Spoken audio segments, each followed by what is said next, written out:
Hi, welcome to Bad Movie Reviews.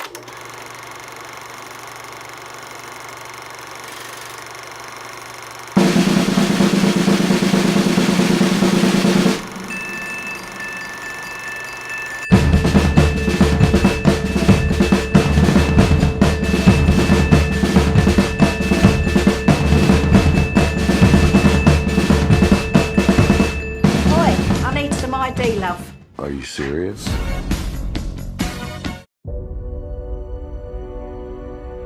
Why reboot if you're just going to retread Del Toro's work?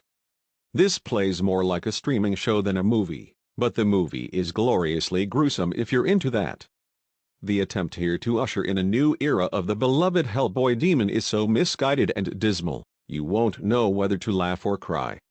While David Harbour does his best as our new beefy, red hero, he can't save Hellboy from collapsing on screen. Hellboy is a good film trapped in the body of a terrible one. It almost manages to escape a few times, but then gets beaten back down to hell.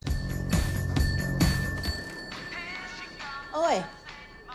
I need some ID. This reboot plays out like some kind of ancient curse that arises when a spell has been incanted wrongly, as pretty much nothing goes right for Hellboy aside from the spirited performance of its star.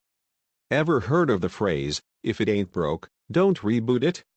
Watching Hellboy is one of the most incomprehensible theatrical experiences I've had in my lifetime. If there is a nadir of comic book films, it's here.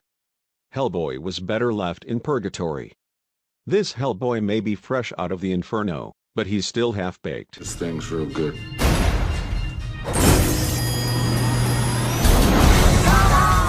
Hellboy is some very ill-advised cinema, and those who enjoy the prospect of cinematic train wrecks are likely to get some joy out of this. Everyone else? Well, you all know where to find the better version. Like two great tastes that somehow don't go well together, Hellboy's greatest sin is that it makes you long for the film that it might have been because there's so much about the movie that works in a vacuum. If you like gore, and monsters, and tuning out for a few hours, Hellboy might even be the movie for you. But overall, its faults strongly outweigh its virtues. A soulless, noisy mess of a movie that has far more in common with lesser Underworld or Resident Evil sequels than it does with the work of Guillermo del Toro or Mike Mignola. The race for worst movie of the year is heating up. You could even say it's hotter than hell, now that Hellboy has taken the lead. Marshall and screenwriter Andrew Cosby went overboard with their R rating, introducing so much gore and profanity that it quite frankly gets dull. The flat performances and incoherent story do not help matters. You did. We face every threat there is. Hellboy is kind of all over the place, with 2 hours worth of adventures that never gel cohesively and momentum-killing flashback origin stories for pretty much every main character. The sentimental father-son subplot is Hellboy at its most laughably absurd, highlighting the chasm between its script and its direction. Despite goodwill and intentions, this is a disastrous new take on the Mike Mignola character, almost fitting for a film that provides many glimpses at a possible doomsday. Why do you fight for those who hate and fear you? You are meant. In a word, Hellboy is unpleasant. Other appropriate adjectives to describe this reboot include dreadful, obnoxious, unnecessary, and interminable. I'm glad expensive movies are R-rated again.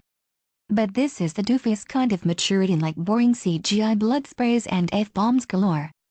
Hellboy feels editorially chopped to bits, tonally disjointed and created from clashing perspectives that make for the type of dark and gritty reboot that misunderstands why certain dark and gritty reboots end up working.